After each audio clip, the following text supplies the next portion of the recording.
The Uganda Prison Service has issued a clarification regarding the prerogative of mercy exercised by the President of Uganda. The Constitutional Act of Mercy has been applied repeatedly over the past 5 years. According to the Prison Service spokesperson, the following pardons were granted by the President. On 22nd April 2020, 833 were pardoned. 25th May 2021, 579. 3rd January 2022, 79. 11th January 2023, 13. 20th August 2023, 2. 15th October 2024, 130, 16th November 2024, 19, and 4th October 2025, 143. In total, 1,793 prisoners have been pardoned over this period. However, sections of the public have raised concerns alleging that this act of mercy is being personalized and used by the president to release his associates from prison. First of all, they said pardon is a personalized thing that the president he just uses it to get his friends who are criminals out of prison. Today, prison's spokesperson Frank Baine Mayanja dismissed these claims and explained the true meaning of the prerogative of mercy.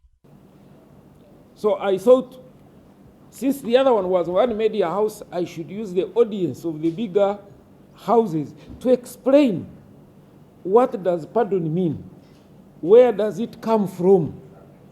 It is, yes, it is good to do politicking, but it is unfair to murder our constitution. Article 121 of the Constitution, which was written in 1995, tells us clearly what is pardon. It is here, prerogative of mercy. You can check on online, you'll get the Constitution. This thing has been here since 1995. Even in the previous one, it was there. But the current document is this one. So it's not a presidential creation. This is done by those who made the Constitution and determined what they wanted to do. Baine stated that the prerogative of mercy provided for under Article 121 of the 1995 Constitution of the Republic of Uganda is a key constitutional mechanism that allows the President to exercise compassionate intervention in the criminal justice system. However, is not exercised in isolation. It is guided by the advice from the Advisory Committee on the Prerogative of Mercy. And that's what is there, how it is constituted and who is there and what it does. Ensuring that decisions are grounded on fairness and due process and national values. Not personal values, but national values. The pardon process follows strict criteria, including the nature and circumstances of the offense, discipline and general conduct, hard work and productivity, remorsefulness and evidence of personal reform, and other rehabilitative factors. 6. Gender, age, and vulnerability is also one of the considerations in assessing this file.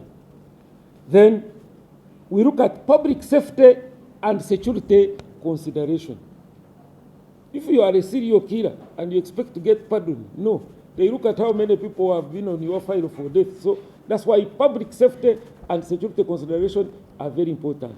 But all this, there must be a recommendation from Uganda prison authorities.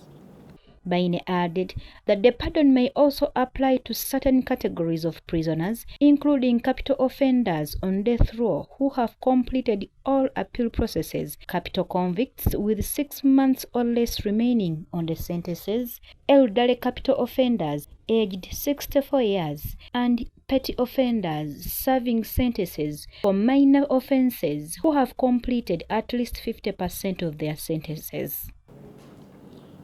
The category number 1, we start with capital offenders. Capital offenders are those who have been charged and sentenced of offenses that would lead to death.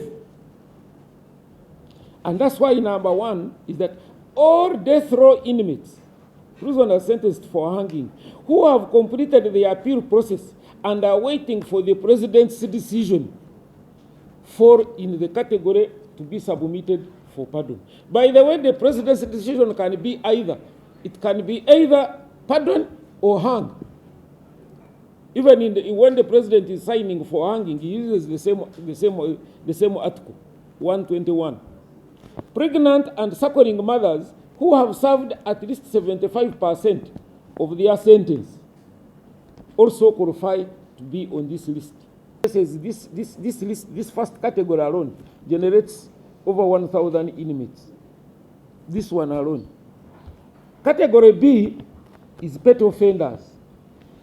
Those who are snatching necklaces, sentenced minor offenses. Now, all convicts on minor offenses, of course those ones, their sentences don't exceed 2 years.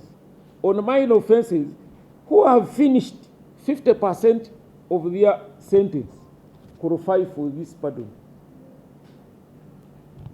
2, the elderly who are aged 64, still pet offenders, and who generally, with them, they don't even need to go that far. As long as they can be identified in the review by the prisons, then the committee can assess further and recommend to the president. The pet offenders with serious medical condition, disability, or other compelling human circumstances that justify the release, they also fall in this category. And we have also the pregnant and suckling mothers who have finished 50% of their sentence. Inmates who, regardless of age, offense, or have demonstrated extraordinary rehabilitation and remorseful and readiness for social integration can be considered without looking at how much they have covered. Further highlighted that some prisoners may qualify under special considerations.